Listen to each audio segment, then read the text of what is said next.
is up, Wisconsin? This is Raised in Wisco Across the Pond edition. I'm your host, Joel Clayfish, alongside Danielle Fairman and Chef Ellie Lawton, the official chef of Raised in Wisco. Today's show, this show is going to go so fast. Today's show is about our trip. Everybody, we've got 6 people in this room, in the studio, in the fishbowl. It's a party over here. Just off the boat. Just off the boat. Thankfully, our airplanes were not boats. They did not end up in the pond. We just returned from Scotland and Ireland, and we are going to have our weekly Wiscos be of our trip, and we're going to do the whole trip. We're going to talk about our hunts. We're going to talk about so our excited food. for this one. Food. And, I don't know how this has happened. I think we have to thank Chef Lawton for kind of starting it out. Whoa, he's starting off by saying something nice to me? Oh my goodness. Right in I gotta write this down, guys. Danielle, get the book out. Calendar. The book is very empty, so this is exciting. Fresh. It has a little dust on it. Hold on. I appreciate this part, but in the same sense, I have gained about 10 pounds in the last 3 months because now we eat before each show just about. You're only 10 pounds? Listen, I'm maxing out non-structural jeans right now. Hey, listen. I buy the ones with the elastic. I'm no longer made for 100% cotton. Oh my gosh. We had a Scottish and Irish dinner before the show today that was absolutely fantastic. Yeah, it was a little bizarre for me. Danielle had some firsts tonight. Your guys' palate is not my palate. Well, thank God. Yeah, I mean, we have everybody. Variety is the spice of life. Your palate's getting there, though. It is. I tried and you liver try sausage everything, today. which is awesome. That liver sausage was fantastic. Well, it's tried that. fantastic. And I have to say right off the bat, I think Scotch, the Scottish people and I the like Irish Scotch. people. we know this. We know, Danielle. You like Scotch. We'll whisk you back to that later. Number one. Jacob, mark that down. So I think the Scottish and the Irish get a bad rap for their food because I cannot believe how delicious the food It was fantastic. was. What was the favorite? Well, we're going to get to that. But I want to introduce our guests. We have a massive panel of guests today. Megan Salazar is here, and she went along on the trip. Mary Jane Boehm, Jessica Thielen, and Steve Strait.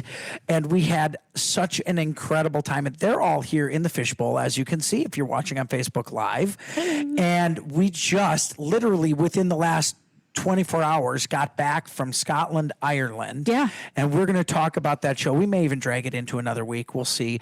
Or do a show in the future about it because I want to talk first about the culture shock. You've got folks who went, and some of us have been to Europe a few times. Some of us have never been to Europe. And Chef Lawton, as somebody who is a student of culinary and a student of food here in the United States, this was your first time leaving the United States and actually going to Europe. Yeah. It certainly was. That's my weekly Wisco, if that's what we're getting into. Well, sure. Let's hear it. Bring it on. Well, actually, my weekly Wisco is riding horses in Ireland.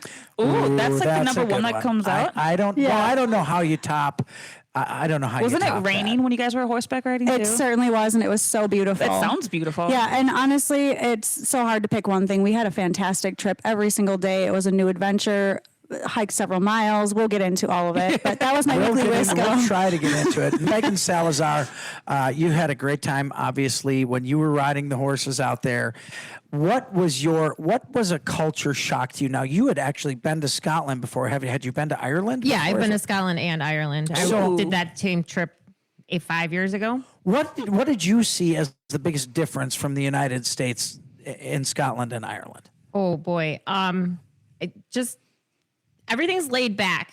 Not necessarily Scotland, but Ireland is. I feel like the people are much more relaxed. Like there's not a lot of waste in the country. I see when we come back to the United States, like how much we waste food, how much we waste portions, using grocery bags, just those tiny little General things. products. Yeah. Yeah, Yeah, I think, and now Mary Jane, who I know because she works at the Capitol in Madison. She works for a state representative, Clint Moses, and I used to be a state representative, so that's kind of how we met. And you're kind of an adventurer. You went and hunted a place in France that I had hunted earlier, and you were game to go along on this trip as well, but you had never been to Scotland or Ireland. I've been to Ireland, but not Scotland. Okay, but you hadn't been to Scotland. What was your take on kind of the culture and the people who were there comparative to the United States? The first thing was the driving. Why? I just sat. Oh, we're gonna need some time to talk about that. Joel needs a break. What's going on? PTSD. We're gonna need to talk about that. Joel was the MVP for like organizing the trip, but also the MVP for driving us to the castle the first day. I was scared for myself, but like, what? Let me say. Wrong side of the road. Wrong side of the car. Wrong side of the car, Steve. Oh yeah, Steve. I don't know why, but I found Steve to be a very calming soul for me when I was driving. Let me paint this picture for you folks who've never envisioned it.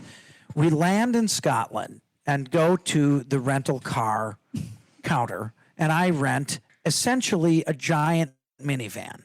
It's like a passenger van. Oh, nice. You go big. Fit all 6 of us and all 17,000 pieces of luggage in the back. And we leave. And now picture this. You're driving on the opposite side of the car.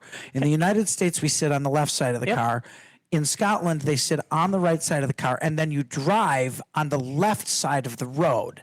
And within 30 seconds of leaving the parking lot, first of all, the van, the air conditioning doesn't work. There's bangs and gashes all around it. And clearly Americans had driven this van several times. I am 100% convinced they're like, this one. Get out the van for the Americans. We're gonna ruin it all. It's gonna be ruined. That's exactly probably it. That's exactly it. So I start driving down the road, and the first thing I encounter is a roundabout. Roundabouts. No. They were all over the place. Roundabouts are hard enough in the United States, and you go the opposite direction on a roundabout. So I'm in this roundabout on the other side, trying to merge. What time of day is this? It was daylight. Yeah, it was afternoon. The day, afternoon. And then you get onto what we would call a highway. Oh, no. Like a county highway. It is the lanes are about 2/3 the size of a United States highway lane. And I have no sense as to where the left side of the truck is. There's a spotter. You had a spotter. I had a spotter. You had a spotter. It was me. Ellie, Chef Lawton, her job was to shout out, curb, curb. And guess how many times I shouted out, Danielle? 0. About every 6 seconds. I was like, oh my God, Joel, curb, curb. And everyone else is just laughing. And Joel's like, oh my God, stop yelling. Oh my God, but keep yelling. I don't know. No offense. No offense. She probably wasn't the best person in the car for the job because I should have been behind the wheel because I'm a terrible passenger. Because she kept getting curb. Now, there were about 24 times I actually hit the curb. Yeah, going about 50 to be miles fair, an hour. yeah, the car had a few more scratches. So white line on the tire. We were, I Days think, of Thunder. Steve, how were you so calm through this? Because my knuckles were so white. They were whiter. I could see there's an imprint on the steering wheel. And Steve's calming in the back. I think you're doing great, Joel. Oh, Meanwhile, Ellie, positive reinforcement. Meanwhile, Ellie is yelling. Now, why did you record this? Okay, but to be fair, the first time you connected with the curb. First time I grazed the curb. Baby touch. Definitely did not. I grazed Let's the not curb. fool anybody here. The folks from the rental place are not listening. Okay? Okay, listen, just a second. So he hits, Danielle, you're listening. He hits the curb for the first time. It basically shoots us into the other lane. So after that, I'm like, every time he touches the curb, we're going to go head on into the other lane. These lanes are 3 feet wide. These lanes, I'm not joking, had what, Steve, 6 inches on each side of the car? There was a thimble of room on each side. The mirror was thimble of room. riding the line. The mirror was riding the line, and I had no sense of the left side, so I was favoring the left side and kept hitting the curb on the left side. Even when I'd yell out curb, he'd still hit the 50 curb. miles an hour. Then semis are coming toward you around corners. Not decelerating. And because you're used to driving on the right side of the road, you feel like when you see them that they are in your lane. Yeah. That was by far. I'm sweating just thinking about it. I'm sweating right now. That was the most stressful thing. Mary Jane. How long was this ride? I mean, Too long. It was like 2.5 minutes. Jessica, you and Steve were both kind of like the 3 voice of reason hours? in the car during that time. What did you think while we were going through that? Did you guys have the same feeling as I had that when the car was coming in the other lane, that it was in our lane? That was like the instinctive reaction. I mean, I guess I'd rather hit the curb than the other car. That is a fact. Here's what I think Jess and Steve were thinking. Boy, we should have been the drivers. Those two idiots in the front are not doing well. I did get really good Yes, video. she did. I need to watch this. Oh, I haven't seen that video yet. We have a ton of pictures. I cannot wait to see that video. This show's going to go so fast. Megan, what was your weekly Wisco in Scotland and Ireland? Oh goodness, I don't know if I can pick one. I mean, like riding, yes. Oh, 'cause Megan, come on. I We're jumped again, equestrians. so horseback riding's my thing, and that was amazing. I mean, I even got offered a job, so that was cool. Yeah, you could have stayed. Mary Jane, what was your weekly Wisco? What was your favorite quick hit of it? Hunting the goats on the island. Hunting the goats on the fantastic. island was fantastic. Jess? Honestly, even though it was a hunting trip, I'd have to say learning about all the different culture and history of the, I'm going to say McMullen. Duntroon Castle, Malcolm's, the Malcolm family, and Duntroon Castle and Lochoped. Yes. Steve, real quick. Yeah, kind of along those lines, I'd say the fact that everyone that we interacted with, the history that they knew about their lineage and were able to explain everywhere we were at.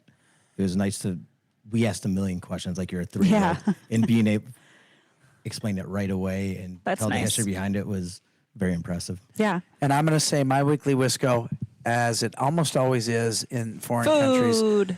And I was going to, you'd think I'd say food, but Yes, I I would say would. the people.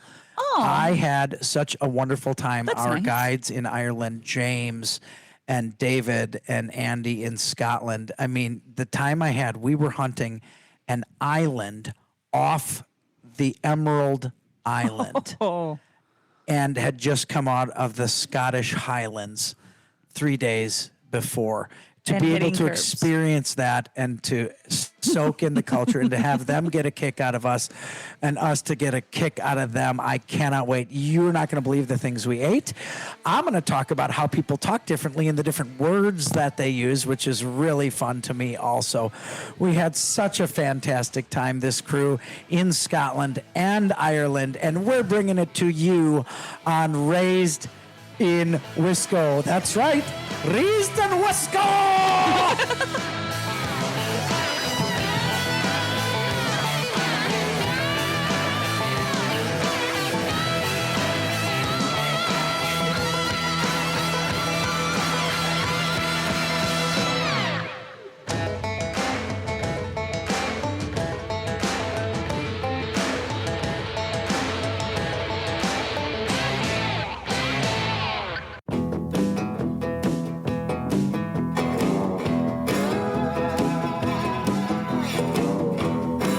Raised in Wisco is your one-stop shop for everything in the great outdoors of Wisconsin. And this week, we're going outside of Wisconsin, taking it completely outside of the box. We got a crew in the fishbowl, including Chef Ellie Lawton, Oh, hi.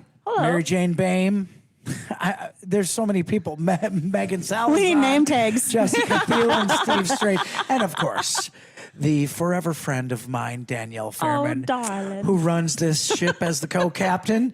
We went to Scotland and Ireland last week, and we just got off the plane. I think we're all a little punchy and jet-lagged at this stage of the game, I feel which great. is just fine. Just punchy. But first off, Danielle, tell everybody where they can listen to the show. You can listen to the show, see us live on Facebook in our bright and shiny faces. You can listen to us on Apple and Spotify. But best yet, you can listen to us anywhere in the car that you go because we travel with you, which is very exciting. So you can go to Scotland too. That's a fact. Yeah. And you can hear us Saturdays at 11 o'clock on every civic media station. We were talking about driving in Scotland when I rented the van and just about, I hope I didn't just about kill us, but God, it felt like I could. We had every major few curb appeal. moments. Oh, jeez. Really? That is a great way to Slam say dunk. it. I never asked because I was so glad that we had to drive about 2 hours, and I was so glad when we finally got there. And I want to know, guys, what was going through your mind as we were driving and we were hitting the curb at 60 miles an hour and trucks were coming the other direction? Let me know what you were thinking during that moment, because I never asked at the time because I was afraid to Probably know a the good answer. thing you did not ask. I hope we don't get a flat tire.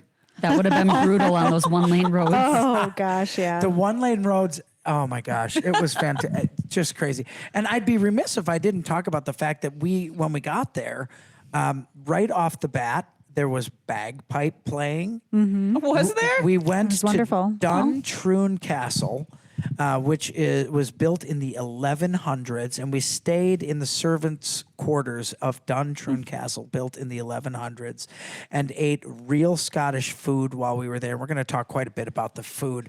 But first off, Danielle, Joel? what was your weekly Wisco? My last week? weekly Wisco, it was wrapping up the turkey season for me.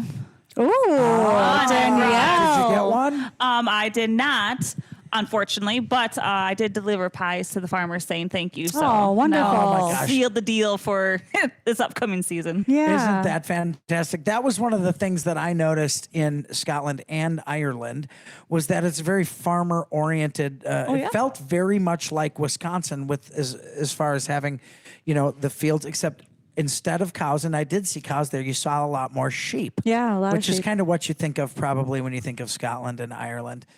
Megan, what was something that really stuck out to you as something that was different, or when we got to the place we were going to stay and Andy was hosting us? I think just the food that we had, I was surprised that we were actually having home cooked meals every single day. I was fully prepared to be going out to restaurants every single day on the trip. So Well, that's a pleasant surprise then. It was wonderful. And we were actually pretty far off the beaten path, so we didn't really have any restaurant options. So we were very blessed that our host cooked beautiful meals for us. Yeah, and we were only about 10 minutes or so from the town of Logopede, and there were one or two places And to we grab found the something best to one. eat. And As we long did as you find ate the before best 4 one. p.m., there were places. Before 4 After p.m.? 10 a.m. and before 4 Yeah, p.m. so but not really- from 12 to 2. Right. But right. No, they open at 10. They Yes. close at noon. They open back maybe at 2 or 3, and then they're open till 4. Danielle, even the coffee shops, they don't open What? until about 10 a.m. Oh, no. Yeah. Oh, no. I thought that was very very interesting to feel- me, the time, and I think that goes back to what Megan was talking about when she said that there's a very laid back attitude in Europe. I think there's a difference. Often in America, we live to work, and over there it's very clear that they work to live, and they have much more emphasis on mealtime. Mealtimes are very much longer. Mary Jane, did you feel that you noticed that there was a much more laid back attitude there compared to here? Yeah, 100%. Dinner time was like a 2-hour event. They were never pushing us out of the restaurant. A couple of times we went out to eat. We were asking for the bill. You have to ask for You the have bill. to, and you have to look for the waitress or waiter. Be like, where are they? Where are you? Because they let you just hang out, and there's no push to push you out after your meal. They just want you to hang out, have community, talk to other people, talk to people on your table. There's no push for the next people to take your table and serve more people. Your That's favorite nice. thing you ate in Scotland? The sausage. Oh, Scotland? Yes. The smoked trout. The smoked trout? Trout was That was delicious. impressive. Jessica, what was your favorite thing from Scotland that you ate? Absolutely, the smoked trout. Yeah, It was okay. phenomenal. Steve, did you have a favorite from Scotland? That was great, but the lamb shank was at the first place we you stopped did. at. That was lamb. wonderful. I'm gonna go with lamb shank. I'm gonna finish with the classically trained French chef. What was your favorite thing in Scotland? I really liked the venison that we had with the cabbage, the steamed cabbage. I did love that too. That was very delicious. And I'm not going to lie, even their snacks and their cookies and their prepackaged things taste very different. They have very few allowed preservatives in their food. And I was really particular to the Jammy Dodgers. I ate 4 cans of Jammy Pringles. Dodgers. They have Pringles there. They tasted different. They had these little shortbread cookies called Jammy Dodgers. They were wonderful. We're going to get into Ireland, the hunt there, and the food there as well. Plus, we're going to have our cooking segment, which we always do. And it was awesome. I had such a great time with all you folks, and you're having a great time with us, and we love having you along on Raised in Wisco.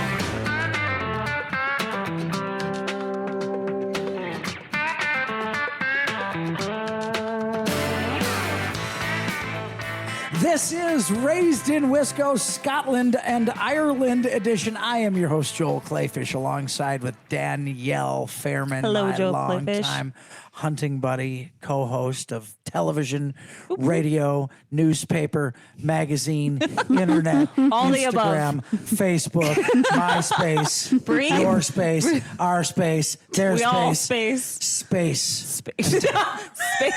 Space. Danielle, can you reel him in? I apologize. And I'm I there get too, carried man. away. You don't know yet. I get carried away. I get a little carried away. You know, I am having such a great time. We've got the entire crew here who went to Scotland and Ireland. Steve Strait, Jessica Thielen, Mary Jane Boehm, Megan Salazar, and Chef Ellie Lawton was along with us.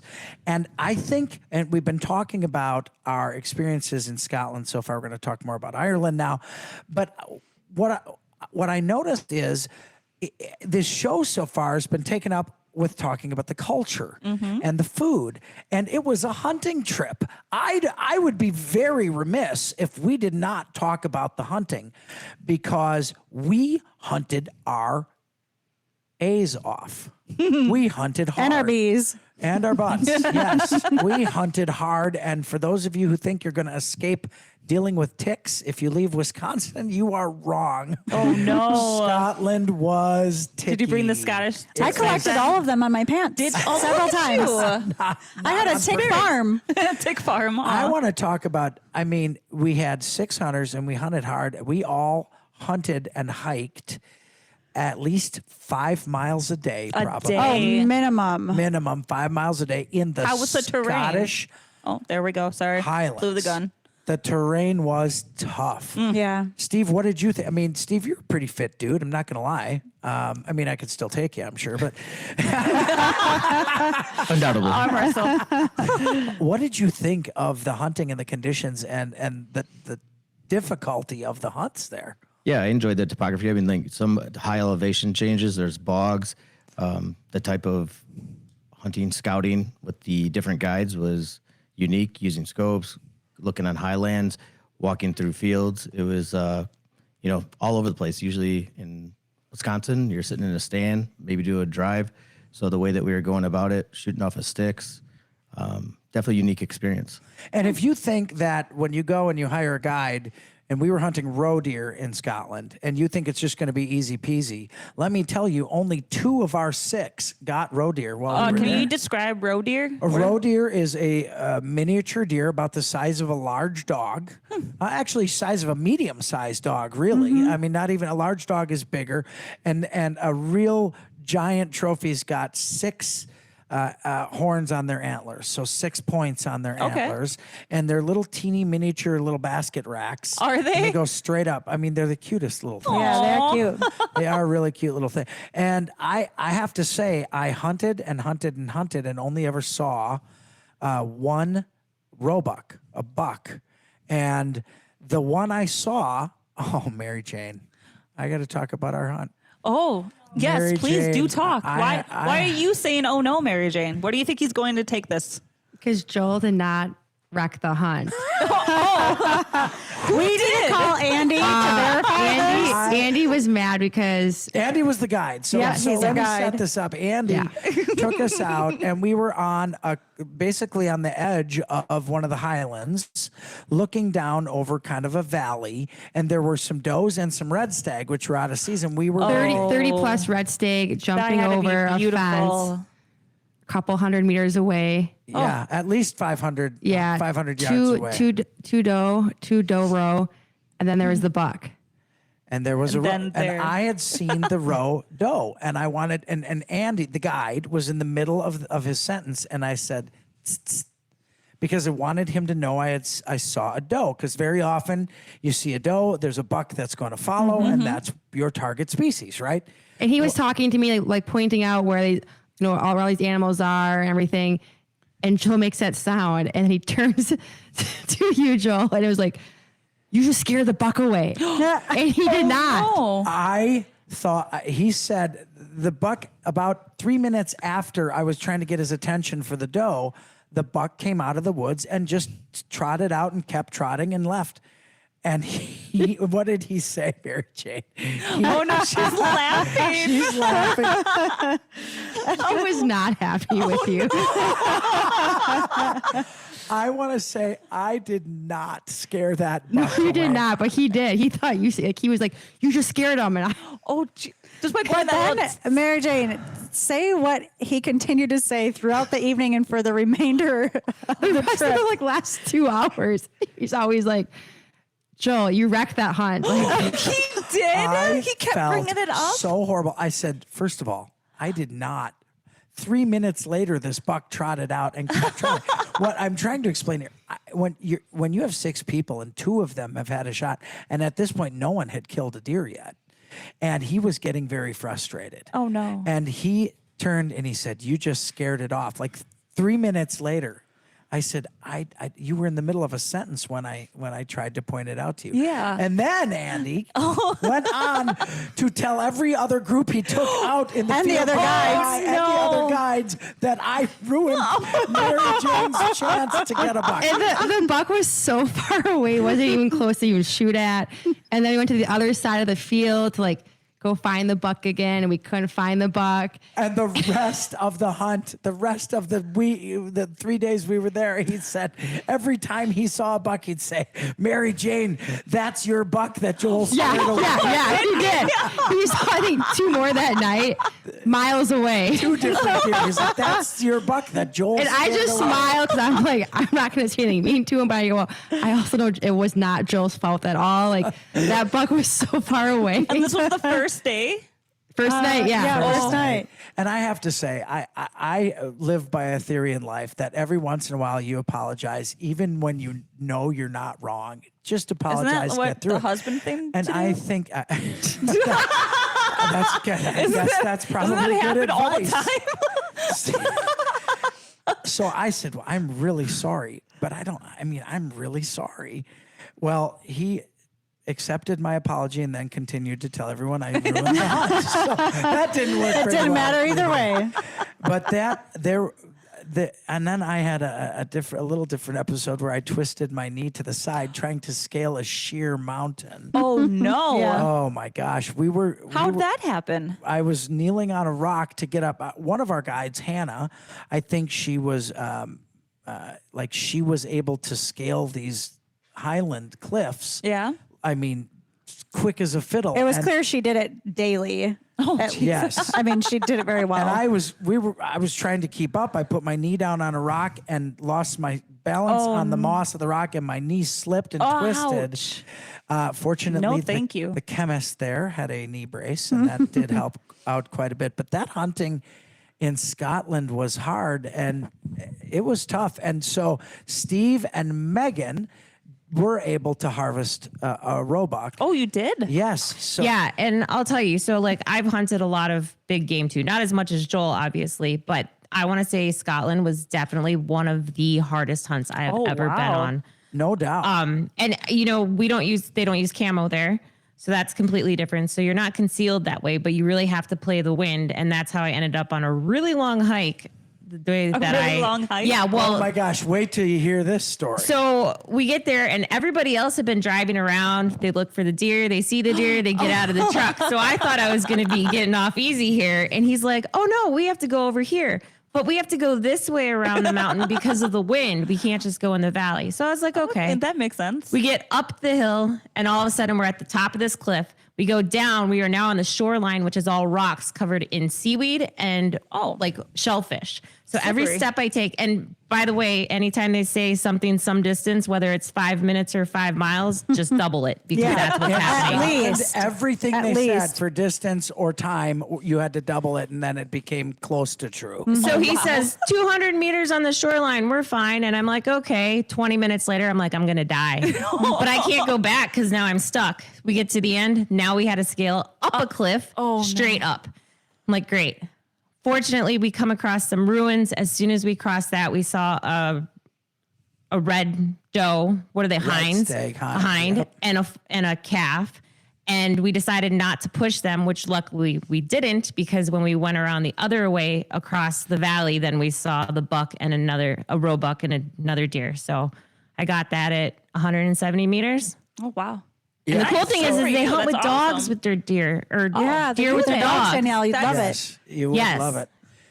And so that means you probably took a 300-yard shot if we're doubling the time and space. You're just Right? that good. You're that good. And these things are not easy. And I want to say congrats to Steve and Megan because you made fantastic shots. Yeah, good and for you The guys. cool thing about this group is we all celebrated their That's how it kills, should be, you know, though. and it was fantastic. Steve, you're itching to say something. I know it. No. You felt. You Tell had us to- about you your had to hunt, feel- Steve. I want to know about you your had to hunts. feel How pre- was yours? You had to feel pretty good about the shot that you took. Yeah, mine wasn't as dramatic. We didn't have to scale quite as much. We did a lot of driving, a lot of scoping. And ironically, as you guys were passing to go to town to get that knee brace, we're waving you by, telling you to keep going because we saw a buck in the morning get out. And before we even got within probably 50 yards of it, we jumped it and it took off. So we came back around and there's probably only about a half an hour left of light. And something else about there is it stays light almost like 20 hours a day. So we're hunting it. Yeah, at like 10 o'clock at night, we were out hunting. Yeah. What? So- Insane. You were? Yes, that was 4:15 in the insane. morning to 10 o'clock at night. Yeah. Wow. It was Nuts. awesome. And it's Sounds like a light, pretty good light. nap in It's between. Yeah. light at 4 a.m. Yes. It is light out at 4 a.m. That was fantastic. So basically what you're trying to say, Steve, is I ruined 2 hunts. Yeah, I know. I didn't want. Oh, yeah. We I didn't want to pile on. You've got a bad. to them. I didn't want to pile on with the bad knee, but We pull up to them. We're going to ask them if they want anything from in town, and he just waves us on. And we look at each other like, God, what a bunch of jerks. Little did we know Yeah. I ruined another hunt. Oh my gosh. So that was tough.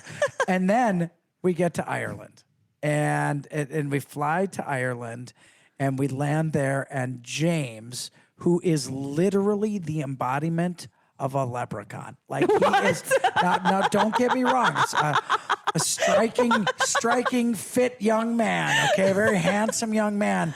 But he looked like he was literally. I was looking for the rainbow in the pot of gold when we met him.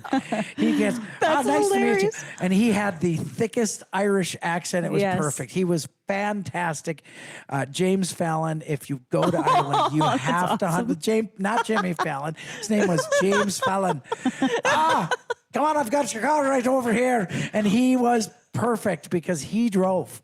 Yeah. How many curbs were hit then? None. He didn't hit a single curb. He still scared the crap out of me with his driving, but I would have still rather been a passenger. I mean, gosh, that was a fantastic time. And I cannot wait to talk about how that hunt went. And we're going to do a quick cooking segment too. And that's why this show is flying as fast as it is. We love having you along on Raised in Wisco. And this is the Raised in Wisco Scotland and Ireland edition. Chef Lawton is coming up with a recipe. We're going to finish out those hunts in Ireland, which were incredibly successful. We went 6 for 6, if you can believe it. And massive alligator slayer Jessica Thielen got away with the massive goat as well. Oh, The shocking. Irish. Yeah, right? Big surprise there. Big surprise. It was really something, I tell ya. She must have been shooting about 300 yards. We'll be right back on Raised in Wisco.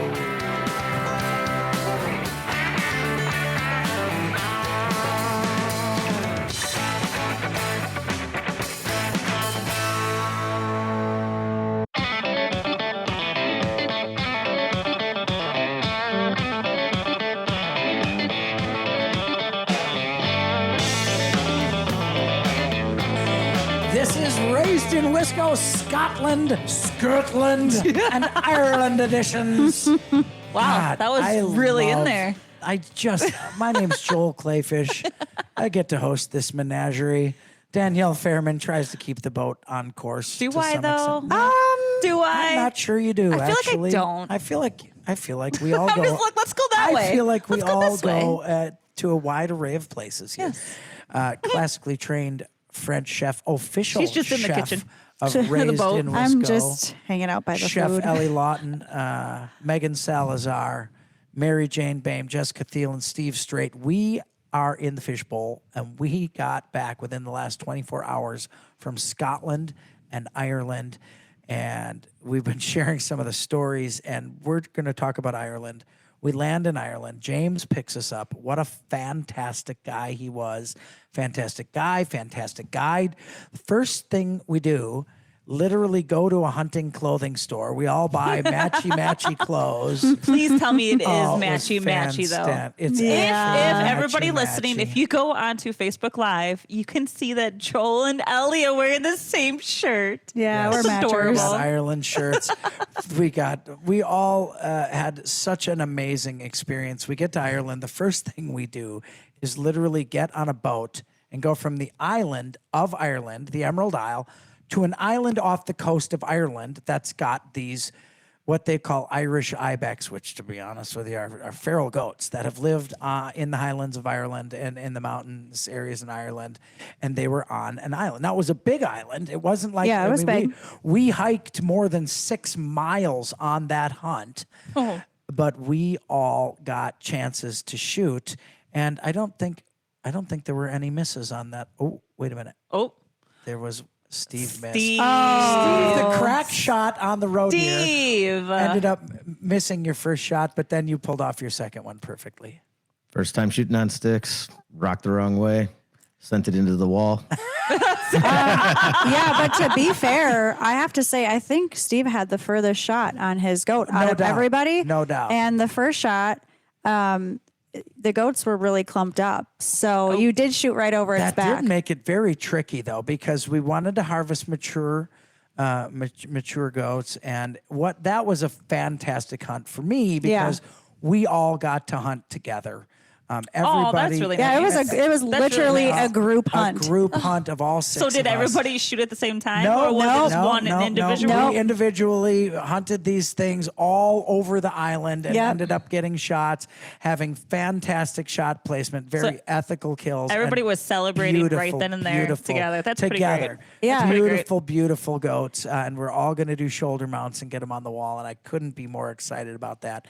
And the food, we cooked the one of the goats food. while we were We cooked there. Frank. Frank. We cooked What? Frankie. Yes, Frank?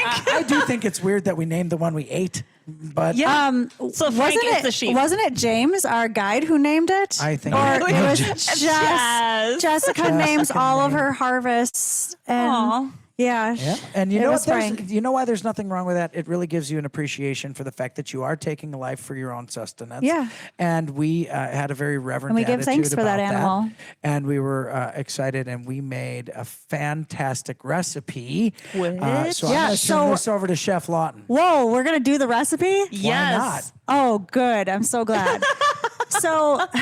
So we get off the plane, we get on the boat, we get on the island, we harvest Oh the my. goats. Yeah. Joel actually shot Frank, the goat that we prepared for dinner. did. So within 24 hours, we had gotten off the plane, did the boat, did the island, got the goat into a cooler overnight.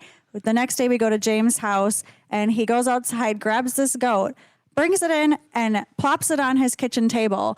Like, this is totally normal. And we're all like, do you want to lay down some butcher paper? Like, how is this going to work here? Nope. Him and Joel broke down the goat. We did a fantastic, super easy recipe.